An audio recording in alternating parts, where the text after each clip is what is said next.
Every entrepreneur has a story. Welcome to Happy Half Hour with an Entrepreneur, where each episode, your host, Brian Carney, will share a drink with a successful business owner and have them discuss their unique journey, gaining insight on what it takes to be an entrepreneur and the different ways to get there. Brian isn't just a beer nerd, he's also the co-founder of River's Edge Advisors, a financial planning firm headquartered in Delaware, specializing in working with business owners. It's time to pour yourself a drink and enjoy a happy half hour with an entrepreneur.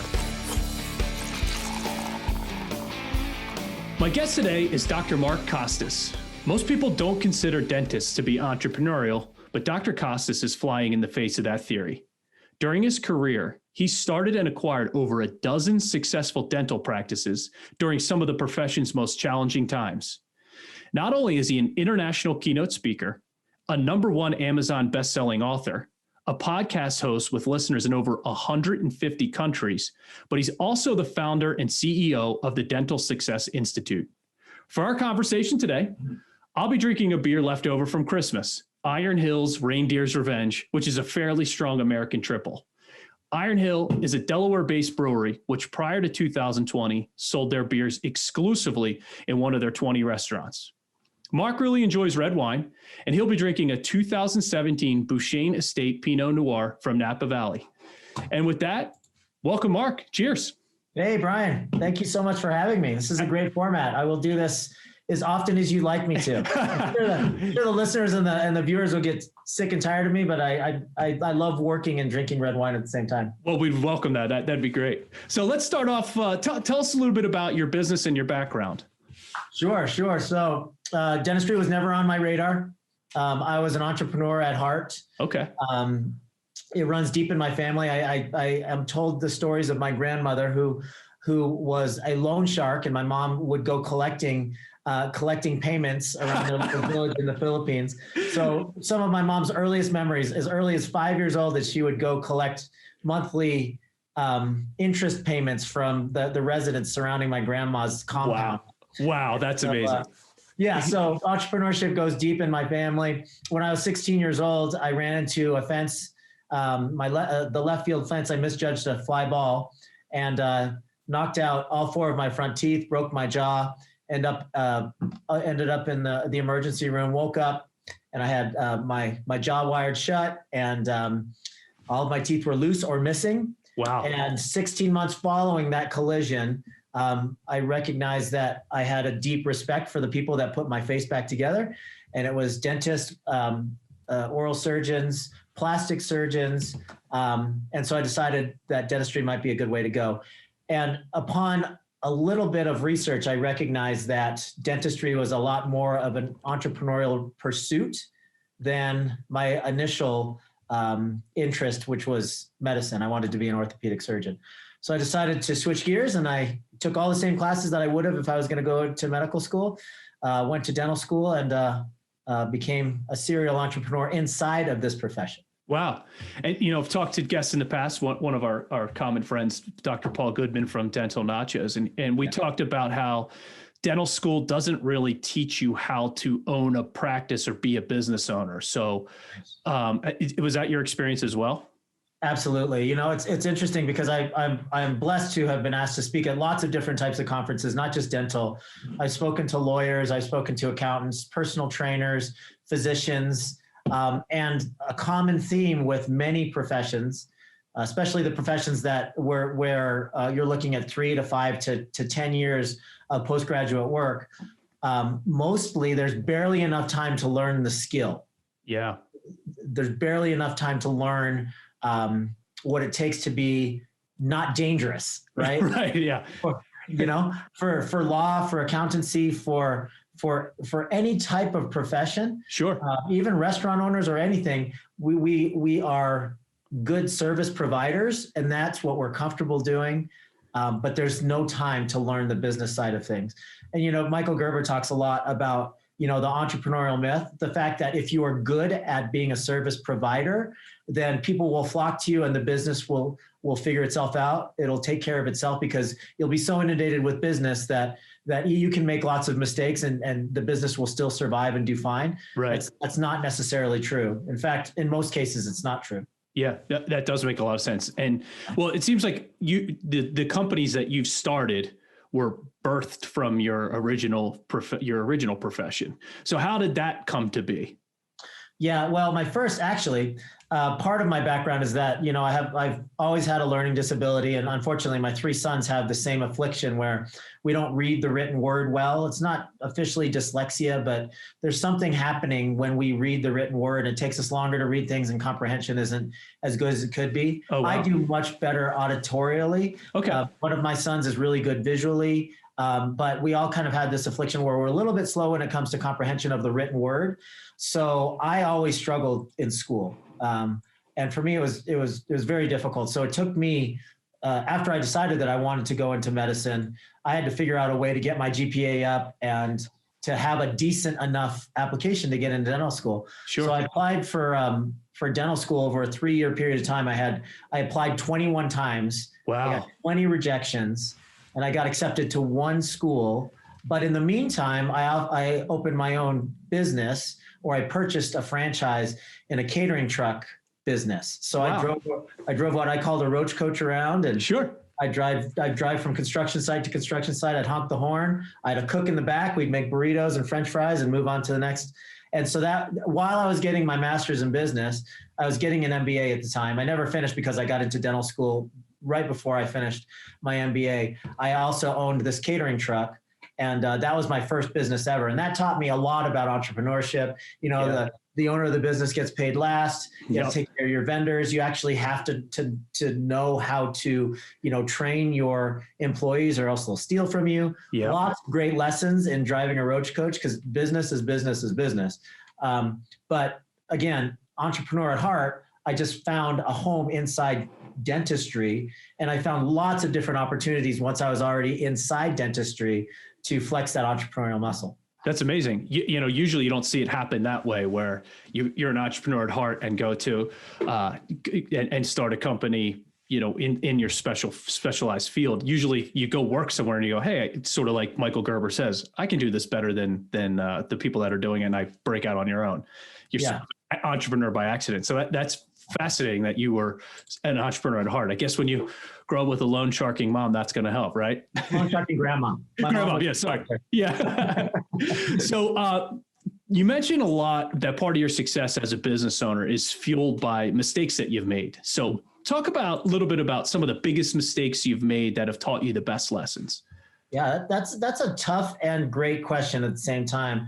I think that if you have grit and you have tenacity and you have this ability to overcome these obstacles and setbacks and really, really take your lumps, that makes you a much better entrepreneur. But I've had a lot. I've made just about every mistake you could possibly make.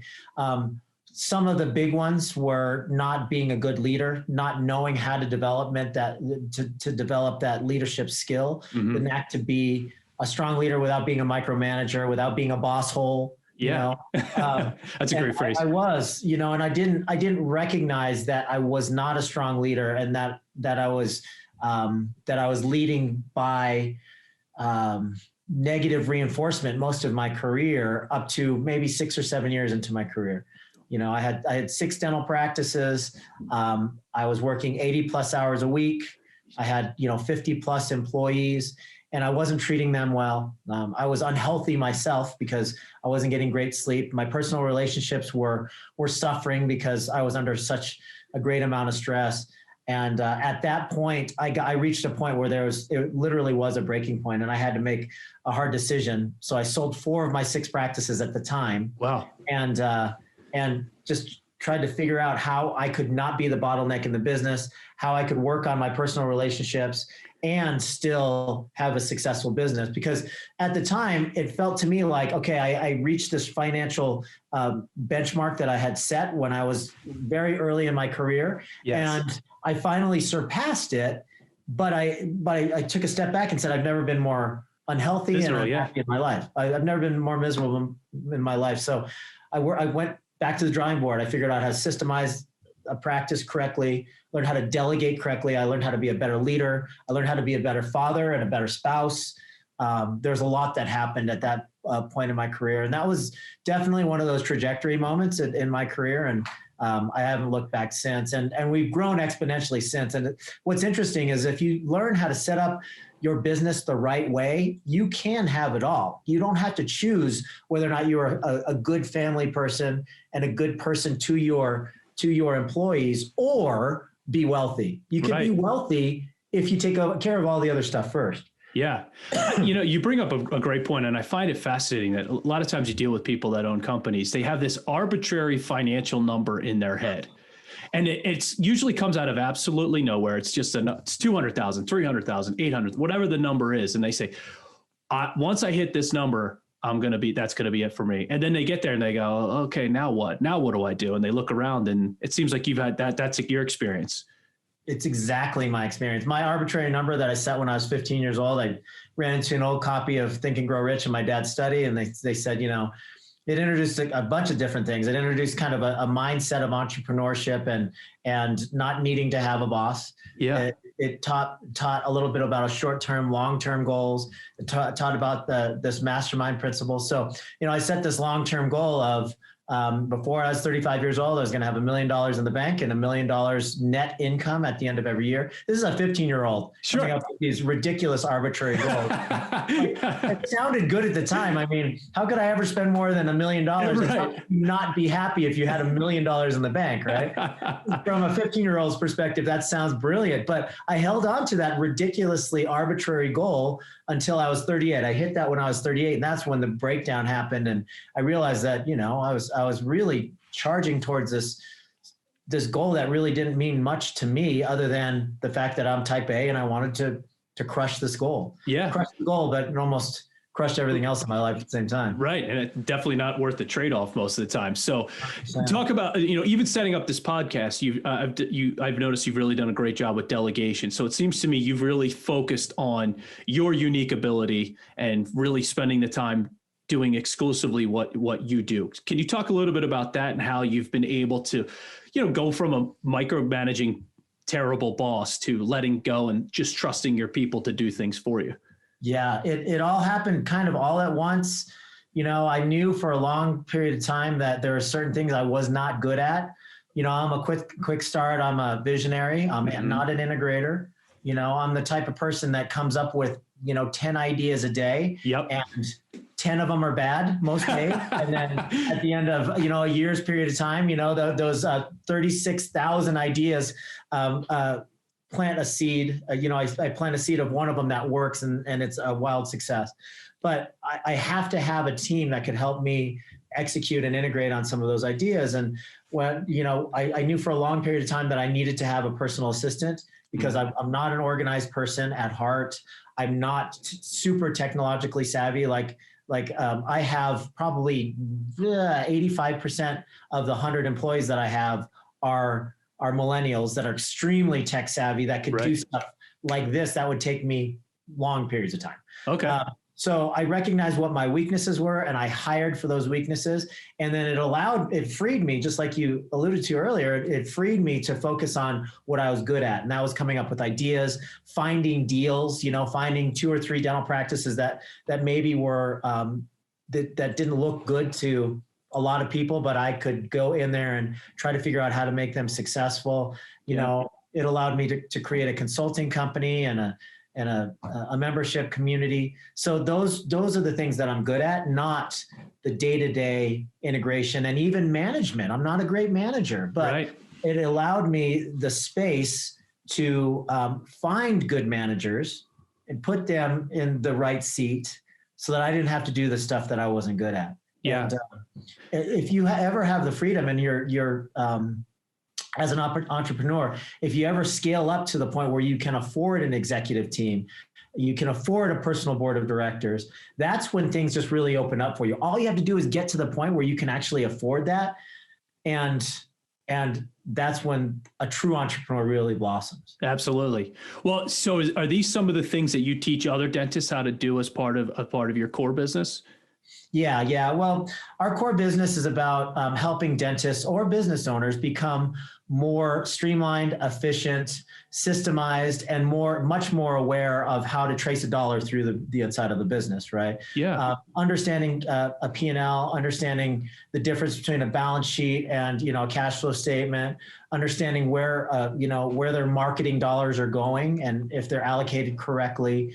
And then we move on to leadership, and then we move on to, potentially scaling that business without falling into the same traps that I did. We have this framework called the 4 Futures, and the 4 Futures I developed with one of our coaches, Alistair McDonald, and that was just because I didn't want to train a bunch of people to fall into the same trap that I did 6 years into my career.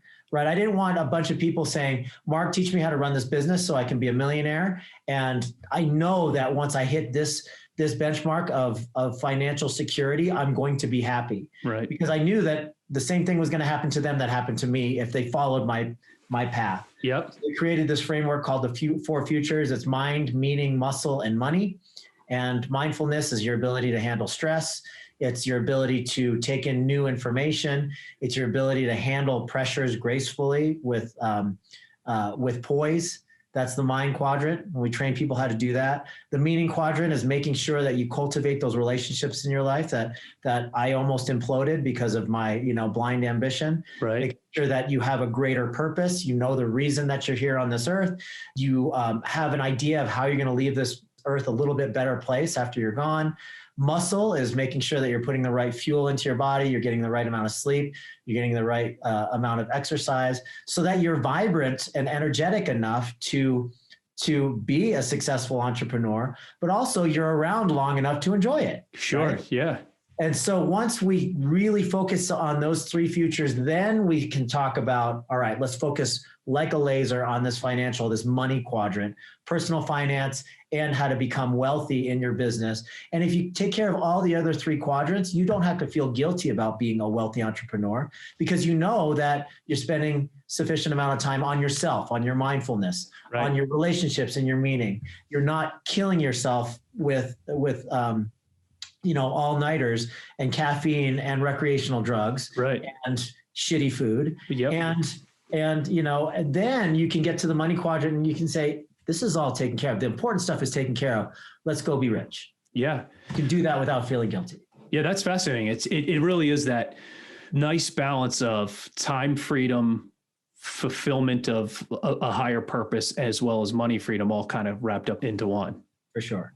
So you mentioned food, and I noticed on your Instagram page that you spent a year, a little bit over a year ago, you went vegan. Yeah. Are you still vegan, and how's that process been, and what did you learn by going vegan? Yeah, I'm still vegan. 1991, I'm aging myself, man. 1991, I was, I got to college and I decided to go vegetarian, and I went vegetarian for 2 years. But that meant that, cheese enchiladas and cheese pizzas and nachos and French fries were all vegetarian. So I actually was less healthy than I was before cutting out the meat. Exactly what I would do. I hear you. That's exactly what I would do. Junk food vegetarian, junk food vegan. I'm very aware of how you can fall into that trap. But yeah, way back then I cut out beef and pork, way back then. About 10 years after that, I cut out chicken. And then 10 years after that, I cut out dairy. So for the longest time, I was a pescatarian, which is just seafood and eggs. About a year ago, September 17th, I decided that I would like to try veganism. And there's a few things that kind of went into it. I'm kind of a bleeding heart kind of guy. I love animals. Yeah. I'm a person that thinks that even domesticated animals have a personality and they feel pain. Sure. And they have anxiety when they're separated from their offspring. And to me, it's just heartbreaking. Like the mass production of livestock to me is one of the saddest things that we've done as a human species, I believe. I have no problem with my friends that go out and hunt for wild game and eat organic food like that and eat eggs, free range chicken. And I have no problem with any of it. It was just for me personally, it didn't fit my ideals. And there's a lot of, you could go back and forth. It's a very political issue too. I mean, you go on everything YouTube, is now. you type in veganism and people they'll call you an idiot and they'll call you any number of things. But there are some serious environmental consequences to the mass production of protein as well. Mm-hmm. So, I decided to go vegan just over a year ago. Still vegan, still happy with it. I do find I lift weights every day. I do find it's difficult to build lean muscle unless you supplement. I do find as though it's difficult for me to maintain my weight. Yeah. But I've never felt better, more clear. There's certain things that you have to supplement, like vitamin B, vitamin D, certain micronutrients that you have to supplement. But I feel amazing. I don't see myself going back to fish anytime soon. Yeah. Which is interesting because I still cook it for my whole family. Yeah, I was just going to ask about your family. Yeah, nobody else. I mean, my wife is still pescatarian, but for me, it's the right choice for a lot of different reasons. Yeah.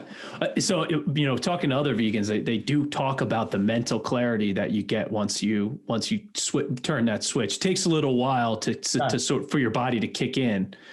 But they do, most of them talk about how beneficial it is from a mental standpoint. It is. I think so. And it does take a lot more preparation than my previous life, because you can go to any restaurant and get fish. True. Or you can go to any restaurant and get an omelet, something, or something that has cheese in it. Yeah.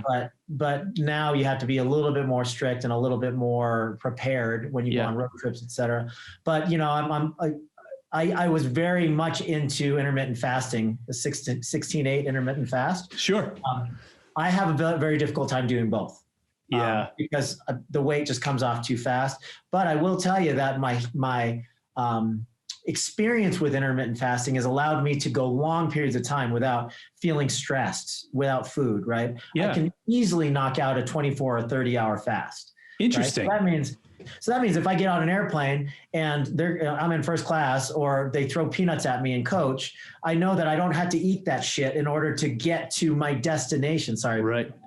I don't have to eat crap. Yeah. Just in order to feel like my blood sugar is going to plummet, because my body is trained to go for long periods of time without having to eat food. All I need is some good bottled water and maybe just a little something after 24 hours just to keep going. And I don't get distressed. Hangry. You don't get hangry, as they say. I don't get hangry. Yeah. Not like a lot of people. So, most entrepreneurs, successful entrepreneurs who really, are dedicated to doing something like veganism have a pretty strict routine to keep their body healthy.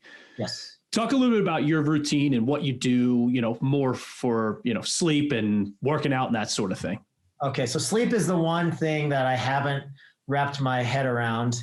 I've been a short sleeper my whole life. I could get by very, very well on 5 hours. I don't know why. And I don't know if I'm going to pay some gigantic consequence at the end of my life. Okay, there's 58, unplug because of all the hours that you didn't sleep. I don't know if it's lowering my lifespan, but sleep is one of those things. I have an Oura Ring and a Whoop, and it's constantly, both of those sleep trackers are constantly yelling at me for not getting enough sleep. And but sleep is the one thing that is not so tight on my regimen. I'm a short sleeper, so I'm up at 4:45, 5 o'clock every morning. Mm-hmm. I'm very big on journaling. We have a 4 Futures journal that we give out to all of our members that helps you track, mind, meaning, muscle, money, gives you a space to just do some free form morning pages and journaling. There's a gratitude section on there. Your daily priorities are on there. So I start every morning at about 4:45 by journaling. Then I do a quick 10-minute guided meditation with the Calm app. Then I go into my home gym and I lift weights first, usually no longer than 20, 25 minutes. Then I hit the Peloton or jump rope or run for at least 25, 30 minutes. And then I go into my sauna, and then I take a cold shower, and then I'm off by 7 o'clock. That's great. The cold shower is really gaining popularity. How long have you been doing that? I've probably taken a cold shower every day for almost 2 years. Wow. That's no joke. I have a Whoop also. Just, not to get too far sidetracked, but what are your thoughts about wearing a Whoop every day?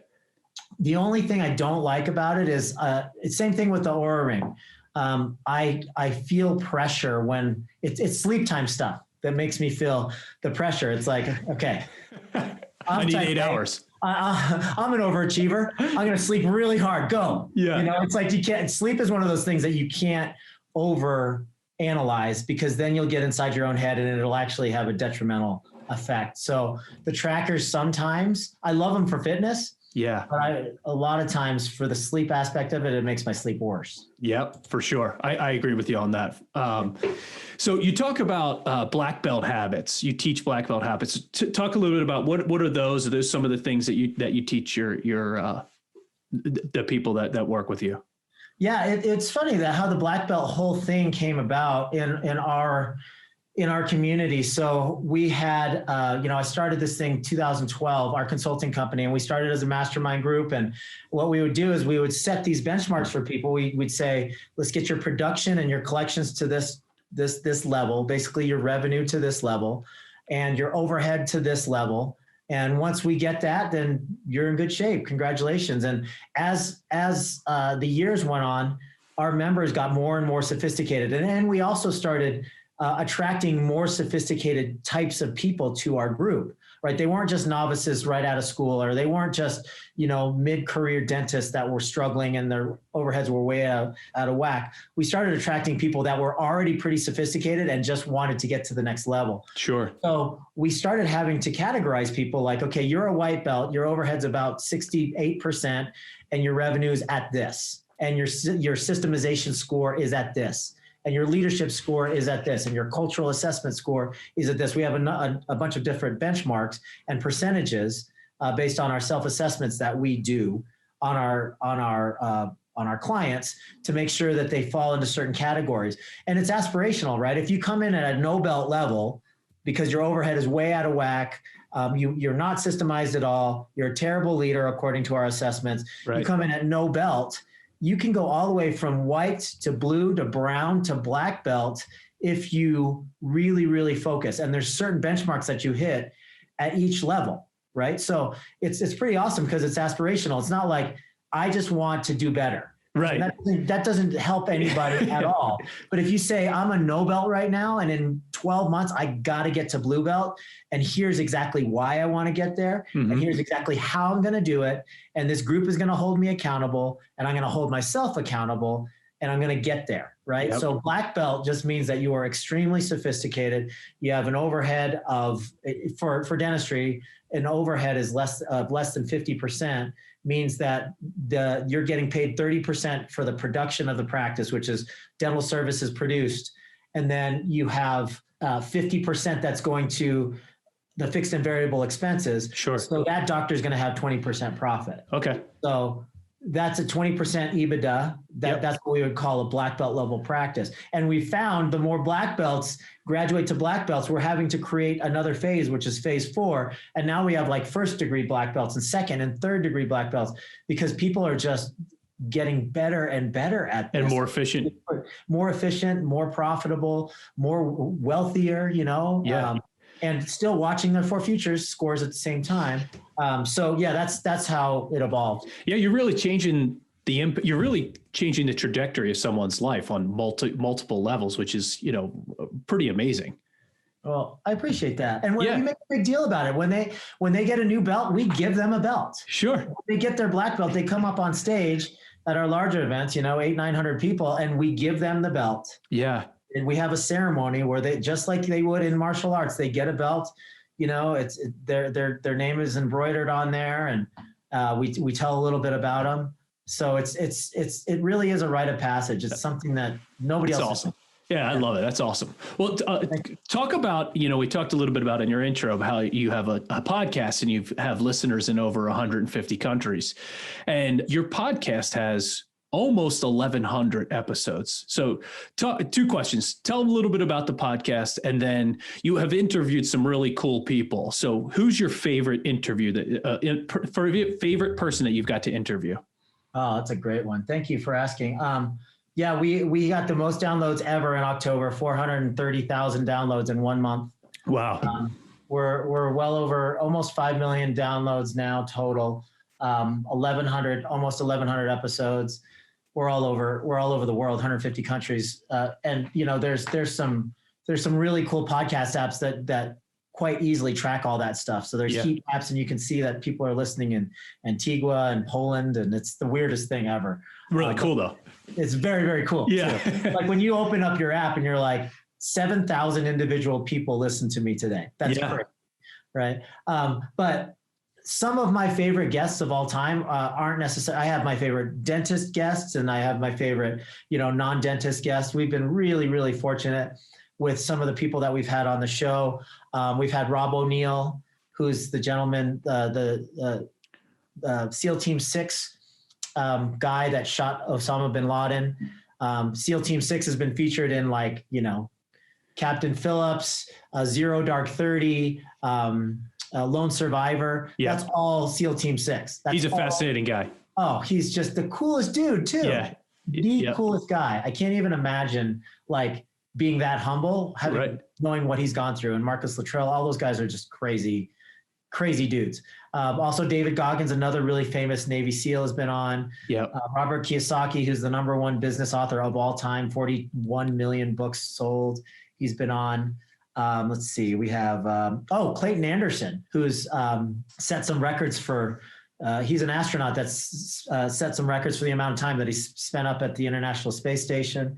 Amazing. He was on. Those are all guys.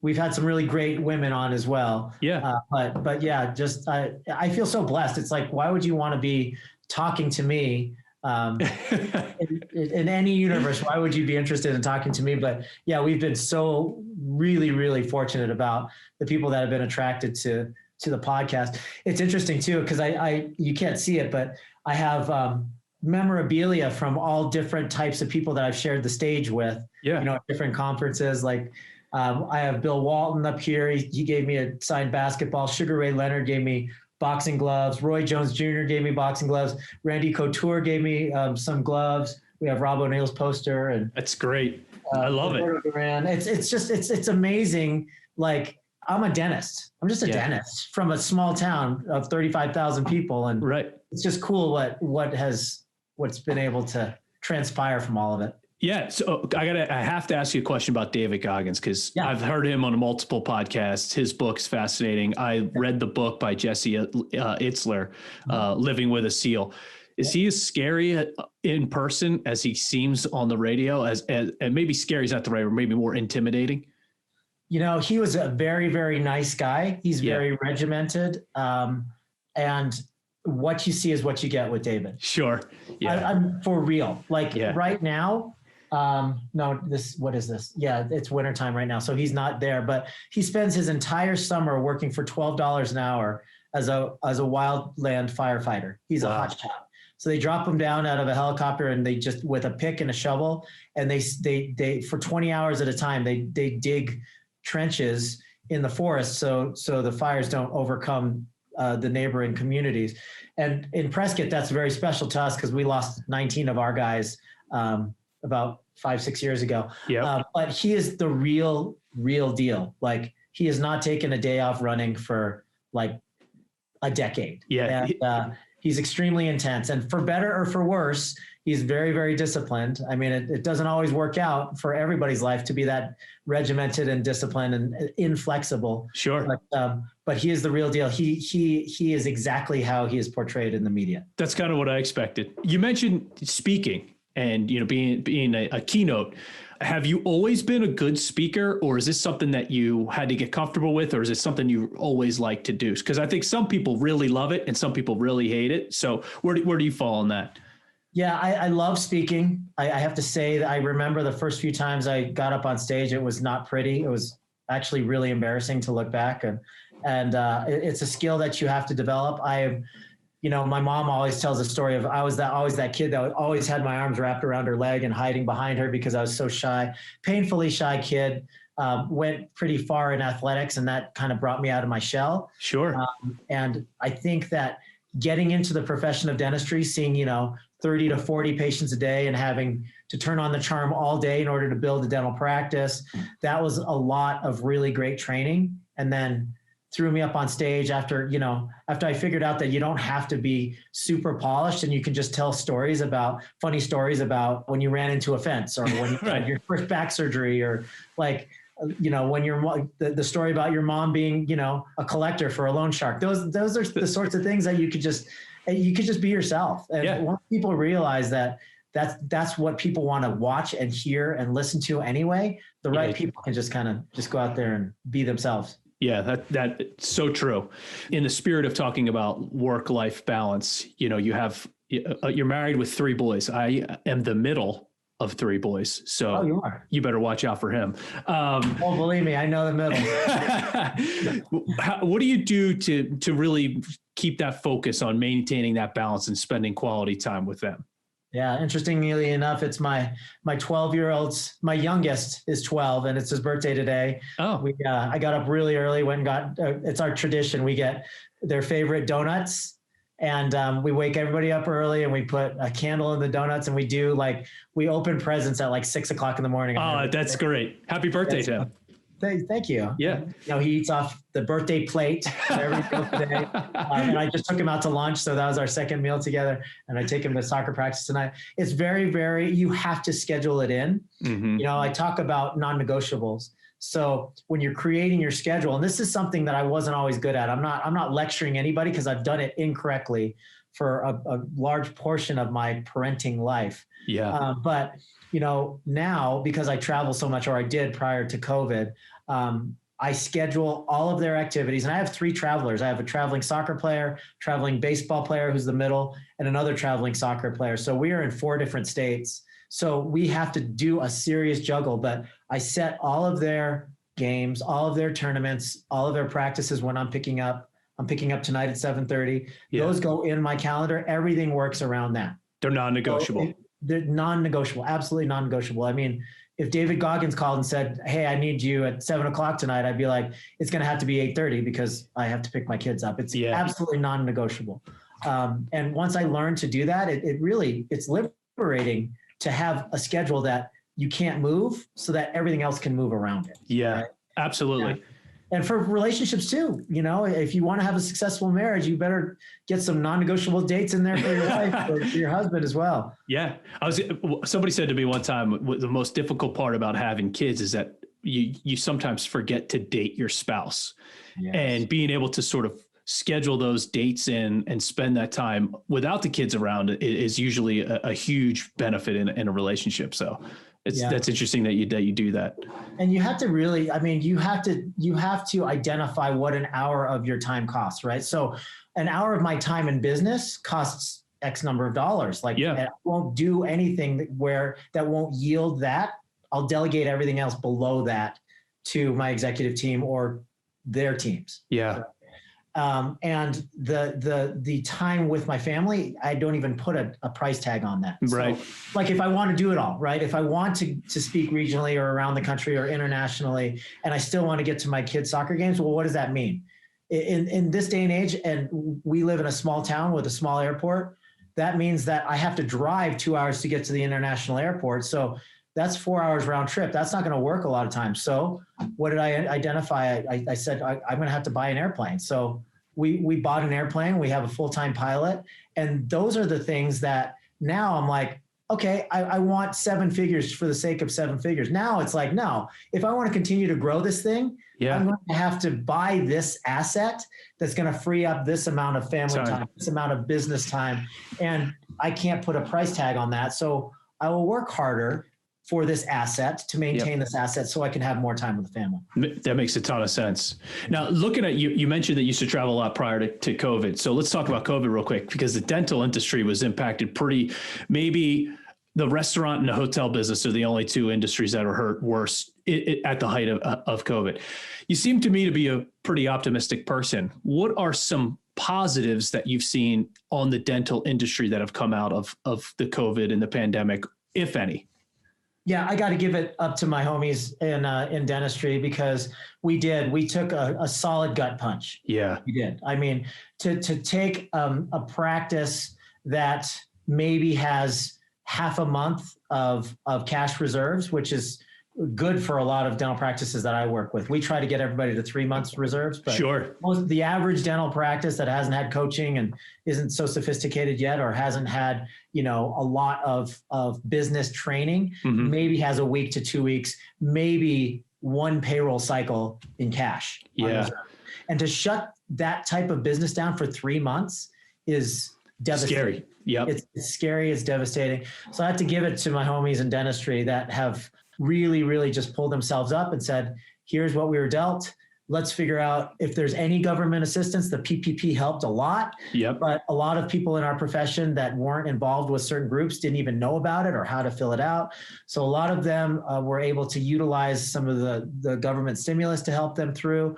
A lot of people just worked really hard and kept the marketing going, even though no money was coming in.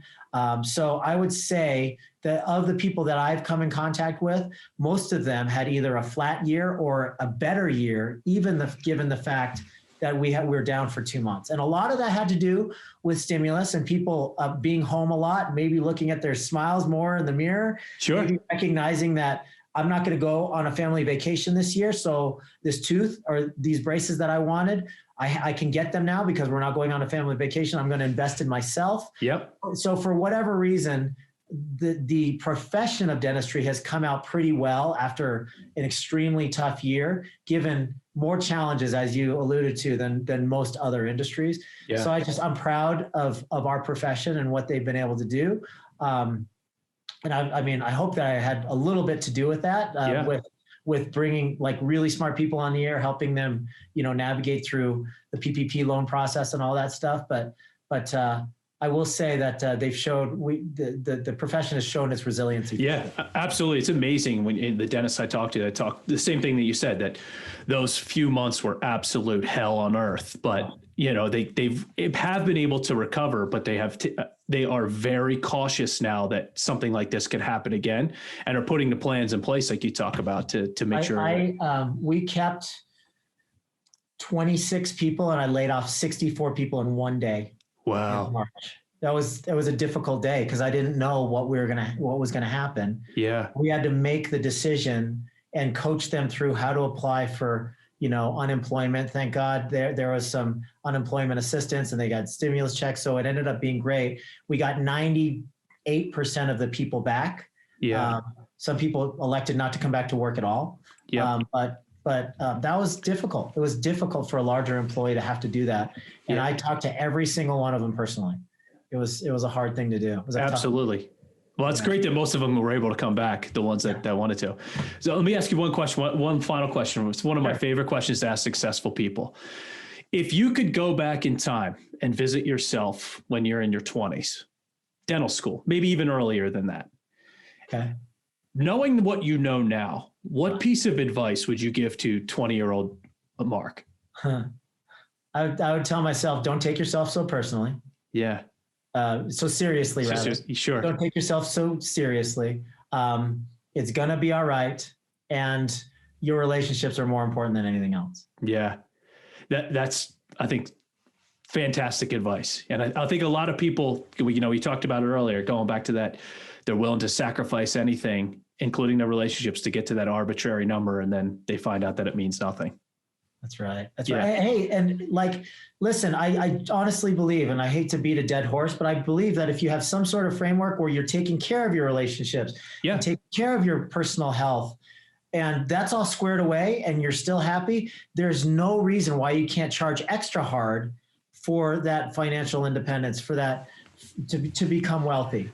Completely agree with you. I mean, that decreases stress, right? You have more flexibility about what you can do with your days.